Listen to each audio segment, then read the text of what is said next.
Ya estamos en presencia de Lourdes Flores Nano, la lideresa del Partido Popular Cristiano, a quien tenemos que agradecerle profundamente porque estuvo un poco mal de salud y a pesar de eso se ha levantado de la cama para venir a cumplir con esta entrevista. Doctora Lourdes Flores, muchísimas gracias. Al contrario, muchas gracias. Felizmente no era. Bueno, ¿qué le pareció escuchar a Omar Chejade decir que él no se opone a cambiar la ley para que se logre un arresto domiciliario para Alberto Fujimori? Me alegro que comencemos por ese tema y me alegro de escucharlo. Como usted sabe, Enrique, porque en este programa lo he dicho ya hace muchos meses, yo creo en esa figura. Creo que debió ser la fórmula desde el principio inicial. Estoy totalmente de acuerdo con su pregunta. Para que pueda haber arresto domiciliario, lo que algunos llaman cárcel o casa por cárcel, en lugar de estar en la cárcel, pagas la pena en la casa, tiene que haber una ley. Eso no está permitido en el Perú. Soy absolutamente partidaria de que eso se legisle con ocasión del tema del señor Fujimori, pero para muchos otros casos más. De modo que me parece muy saludable y ojalá pueda ser en esa extensiva, esa ambiciosa agenda que él ha planteado. Ese puede ser uno de los puntos que corresponderá tanto a la Comisión de Constitución, más que a la de Justicia, presumo, pero me parecería un tema importante y ojalá el fujimorismo dé su aval para ello, porque me parece que sería una forma de resolver este problema y muchos otros. Lo que pasa es que en el caso de que lo diga Omar Chejade, suena fuerte porque se trata del procurador que persiguió a Fujimori y lo metió preso. Pero sería una buena forma de entender que un importante representante del gobierno en el Parlamento dice, oye, vamos a dar una solución parlamentaria. Es decir, el tema del indulto estuvo en manos básicamente del presidente de la República. El presidente de la República tomó una decisión política que todos hemos respaldado porque era su decisión, y entonces ahora los propios interesados, el señor Fujimori pide que el Poder Judicial dé una respuesta, y me parece, no ha dicho nada todavía el juez, pero me parece bien la voz de la canciller, ex ministra de Justicia, oye, para que eso sea posible necesitamos una ley, aunque he oído al abogado de la parte contraria del señor Fujimori esgrimir sus razones, yo no comparto ese punto de vista, yo creo que se necesita una ley. Me parece que ahora le toca la pelota está en cancha del Parlamento, y ¿por qué no? Si podría ayudar, primero a tener una figura válida en el Perú, que tienen otros países, valdría para el caso de Fujimori y otros, y en mi concepto ayudaría a quitar un poco de presión en esa materia en la que yo creo que hay que encontrar una solución jurídica y política. Y esta es jurídica y política, primero porque el condenado sigue cumpliendo una condena, pero es una solución política porque esa condena no la cumple en la cárcel, sino en su casa, con lo cual se ayuda a su salud. A mí me parece una solución inteligente y ojalá el Parlamento dedicara un tiempo en estos meses a resolver este tema. Doctora Lourdes Flores, ¿está usted de acuerdo con participar del diálogo que el gobierno ha planteado a los partidos de oposición, incluso con la presencia del primer ministro Juan Jiménez? Sí, Enrique. He escuchado al doctor García y a Keiko Fujimori referirse a una suerte de condicionamiento. Estamos dispuestos al diálogo, pero que salga el primer ministro. Yo también en alguna ocasión he pedido la salida de algún gobierno, la salida de un primer ministro, y de hecho creo que el ministro Jiménez no es el mejor interlocutor. Se ha desgastado un poco su falta de presencia, su liderazgo. Pero tengo que reconocer que en estas últimas semanas, y me imagino que el clima del abatimiento, del operativo policial militar hace unos días, en que cayó abatido Artemio, les ha dado fuerza, noto una cierta voluntad. Usted preguntaba hace un rato, ¿es solo una voluntad de compartir responsabilidades o es una voluntad de diálogo? Pero noto una cierta voluntad de diálogo del gobierno, de un gobierno y un presidente que se han caracterizado por ser muy huraños al diálogo.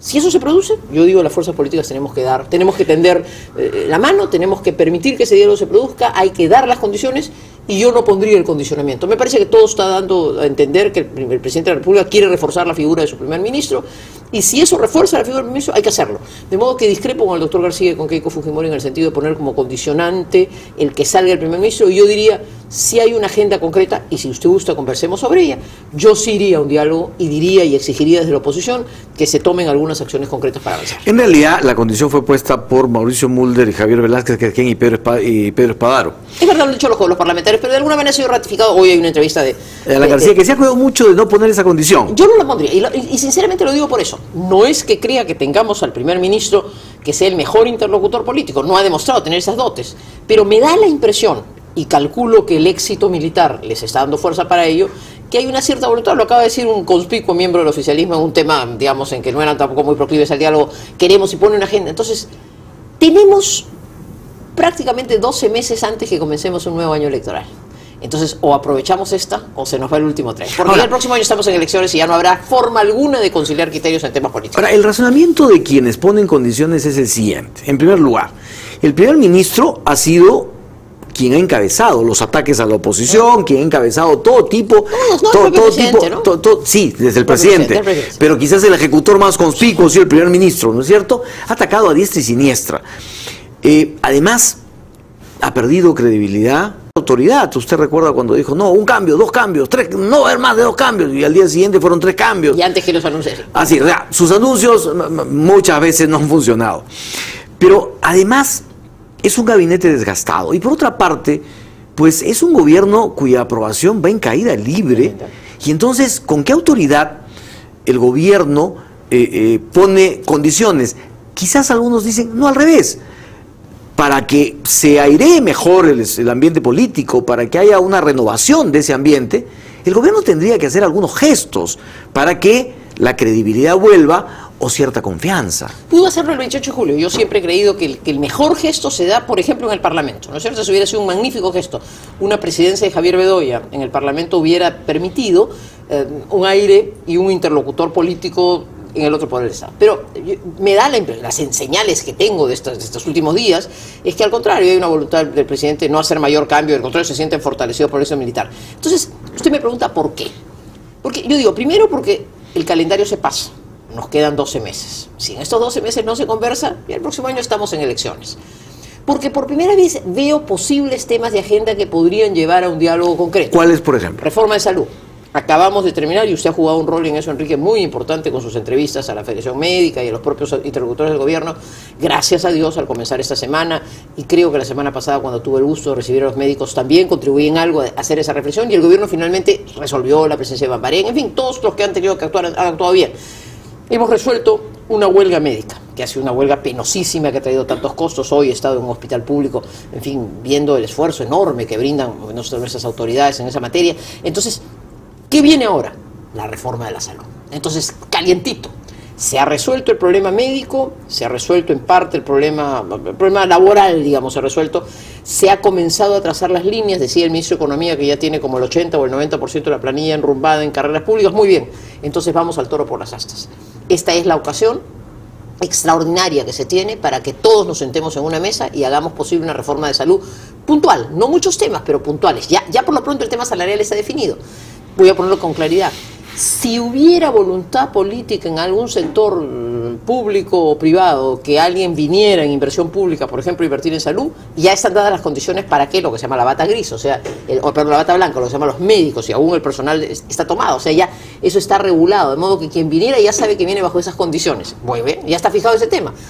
Ahora nos toca ver quién puede venir a invertir, cómo se destinan más recursos, cómo se ordena el gasto público, cómo se prioriza, cómo se pone recursos en una posta médica donde nunca va a venir un inversionista privado y siempre tiene que estar el Estado. Entonces, es el momento de arrancar la reforma. Y esa, por ejemplo, es una reforma interesante, convocante, tiene su cuota de politización, pero puede permitirnos. Nadie duda que el Estado tiene que estar en salud. Todos queremos que la salud de los más pobres sea de mejor calidad. Es un punto de encuentro extraordinario. Y yo creo que la ministra de Javis tiene ganas de hacerlo. Entonces, ahí tiene usted un tema de Estado en que podríamos vía el acuerdo nacional. Pero hemos tenido otro tema de Estado, como la Haya. Sí. ¿No es cierto? Y el presidente los tuvo en Palacio de Gobierno. Los convocó a un diálogo. Y 2, 3, 4 días después de ese diálogo empezó a repartir golpe y puñete contra todo el mundo. Es verdad. Entonces, claro, ¿cómo creerle al presidente y al primer ministro después de que con una mano estrechan la mano de su interlocutor y con la otra le meten un puñete? ¿Cómo creerles? No, tiene usted razón, o sea, claro. Es que, claro, el tema genera consenso, porque en la Haya hay un consenso nacional. Nada más sí, convocante y nada más, es una causa realmente importante de unidad que la desaprovecharon por completo. Es que dándole la razón lo que yo decía en salud, es que yo pienso que ese tema puede convocar la unidad respecto a salud. Ahora, claro, que efectivamente el día que salgan todos y los despida, al día siguiente no los apuñale, pues eso ya es un tema de conducta, señor presidente, que usted tiene que aprender del diálogo político, o sea, es una cosa elemental. Si usted quiere lograr un cierto respaldo, no puede salir al siguiente. Ahora, invita al diálogo. Perdón, y ayer, solamente para que tenga usted el marco, y ayer, cuando los convocados al diálogo dan su opinión, él dice, no, esa es opinión de candidatos. O sea, como que, no, yo soy el Estado y los otros que hagan su campañita. O sea, eso es, digamos, del nivel de un estadista para convocar al diálogo. Y por eso yo no desaprovecho, aunque sea la ventanita que se abre, porque no es un gobernante que esté acostumbrado al diálogo. No. Al final no perdamos de vista su formación militar lo marca. Él es un hombre del golpe, ahora se siente contento de ser realizado una tarea de inteligencia pacífica, bien desarrollada. Tampoco se trata, doctor García, que usted pues trate, seguramente, y no lo niego, que durante su gestión se hicieron pasos muy importantes para fortalecer la inteligencia. Maravilloso. Monumento a los ministros que actuaron y al presidente que nos permitió llegar a ese tema, pero concedámosle pues a quien ha tenido su éxito también el éxito. Entonces, muy bien. Entonces, él se siente cómodo en eso. Ha sido la operación militar, ha batido, ha tenido éxito, se siente cómodo. No le es fácil, no es una persona que esté acostumbrada al diálogo que supone sesión. Cuando uno se sienta a dialogar, uno tiene que estar dispuesto a escuchar el punto de vista ajeno y a ceder en el propio, sino para los monólogos no he visto a nadie dialogar, si ve que hay dos partes y en consecuencia yo estoy dispuesto a ceder para escuchar al otro. Y eso no sucede con este gobierno, ¿no? Sucede, por eso, entonces si se abre una ventanita de oportunidad, vamos, cojámosla, para temas puntuales, decía Salud 1, ¿por qué? Porque me parece que el tema convoca. El otro es el que tanto queremos y el propio gobierno ha dicho, quiero que haya mayor apoyo y mayor convocatoria y mayor unidad en torno al tema de seguridad ciudadana. Vamos, pues, a ver, ahí sí creo que no son esos 7 puntos que se esgrimieron el 28 de julio, sino ojalá algunas medidas más puntuales.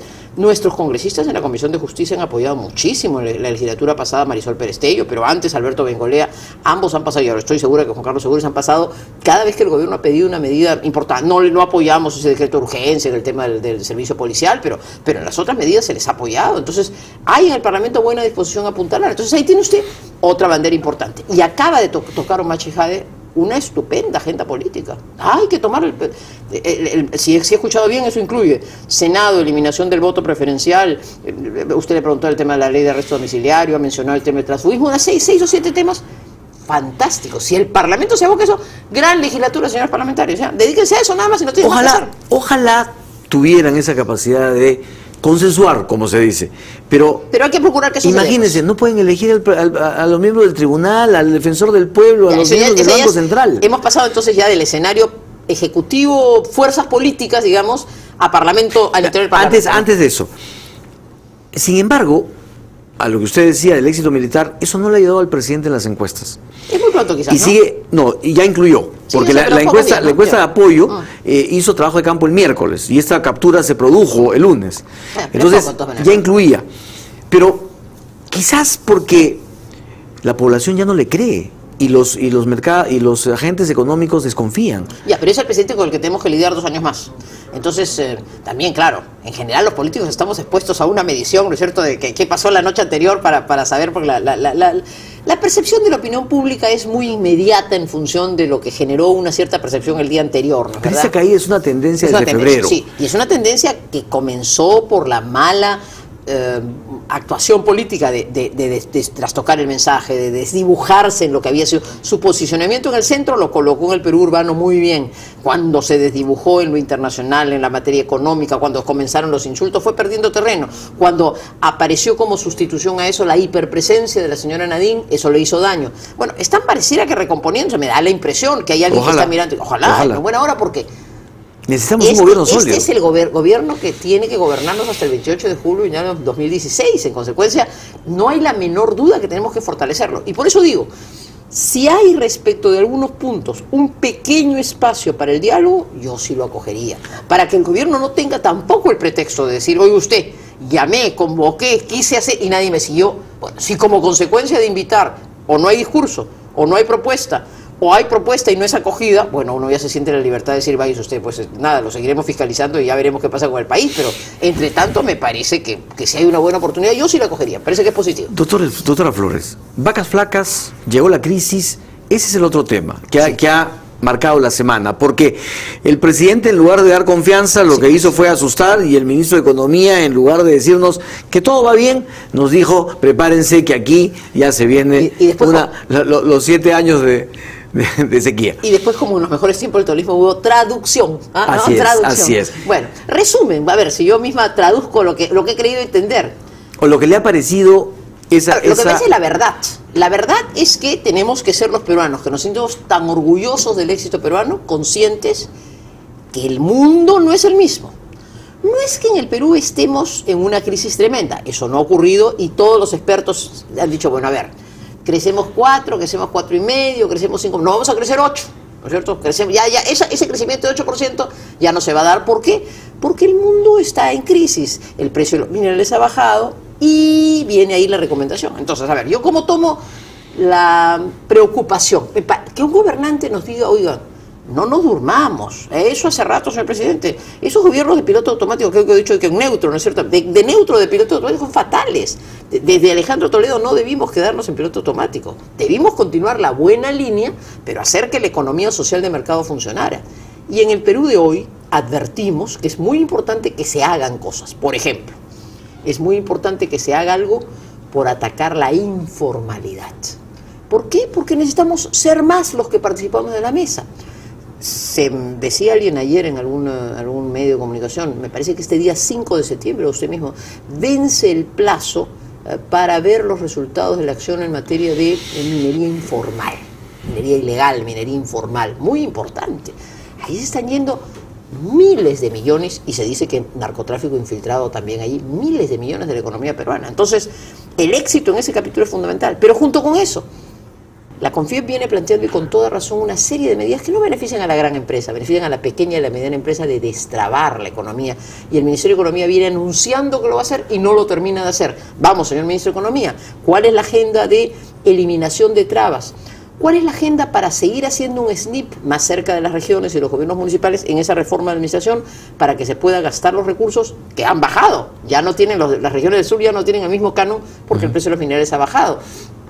Porque ellos mismos, al pedir que esto vaya a ser parte de los ingresos del Estado como impuesto, entonces sube los ingresos, baja el impuesto a la renta, ¿no? Pero, digamos, teniendo razón en todo eso, el planteamiento o el reclamo que se hace es: eso se veía venir. Sí, claro. O sea, la desaceleración en China, los costos de producción, todo se veía venir. A nadie le gusta dar... Recién nos explotó la bomba en la cara.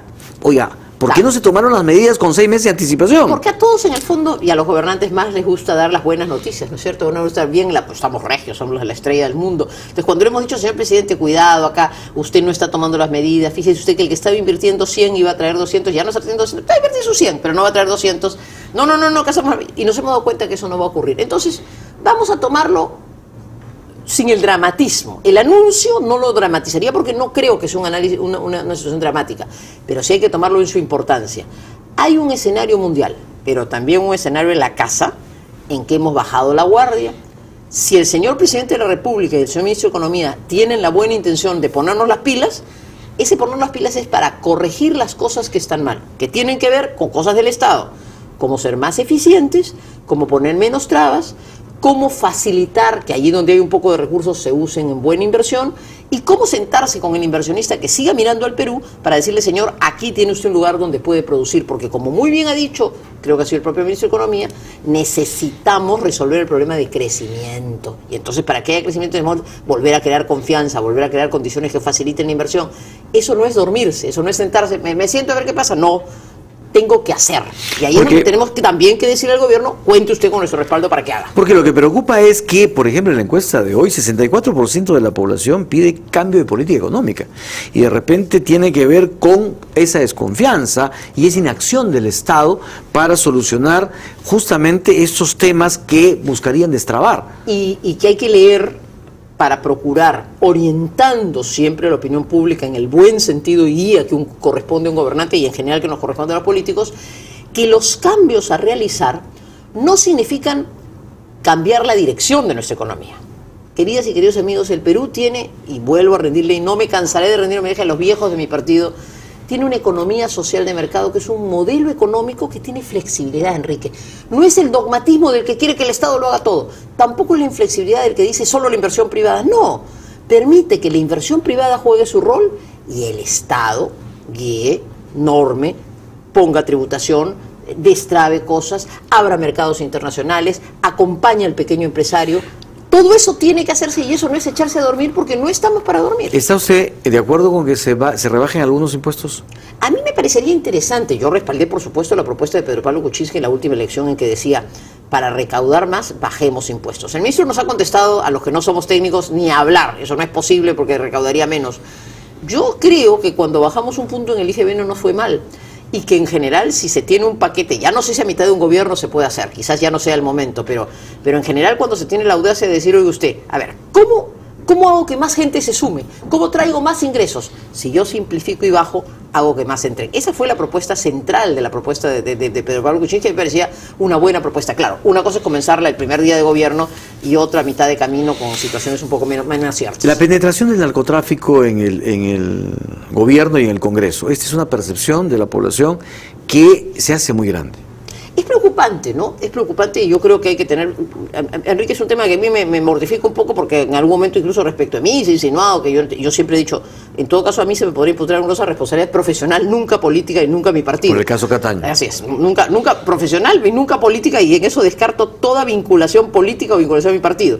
Pero creo que es un tema que hay que estar muy alerta porque el Perú tiene un gran problema con el narcotráfico y que yo creo que es el primer problema nacional. Las dos grandes fuentes ilegales son el narcotráfico y la minería ilegal hoy día, que es una fuente enorme de recursos. Con el contrabando, ¿no? Y el contrabando se mezcla. Entonces, creo que hay que ser políticamente, efectivamente, muy alertas. Pero esta presencia de Nancy Obregón en el Partido Nacionalista, en el Congreso, no abre ya una brecha cierta de un financiamiento de pronto para un partido, porque obviamente Nancy Obregón no llegó con una mano atrás y una adelante a su candidatura, tiene que haber habido un aporte. Pero quiero para tratar de desarrollar el concepto, a mí me parece que eso, más que una apertura propiamente al narcotráfico, aun cuando quienes somos contrarios a la producción, digamos, a la coexistencia con la producción cocalera, creemos que lo somos porque ahí hay un tránsito hacia el narcotráfico, yo creo que esa presencia respondió a una política equivocada del gobierno que gracias a Dios corrigió en el gobierno. Es decir,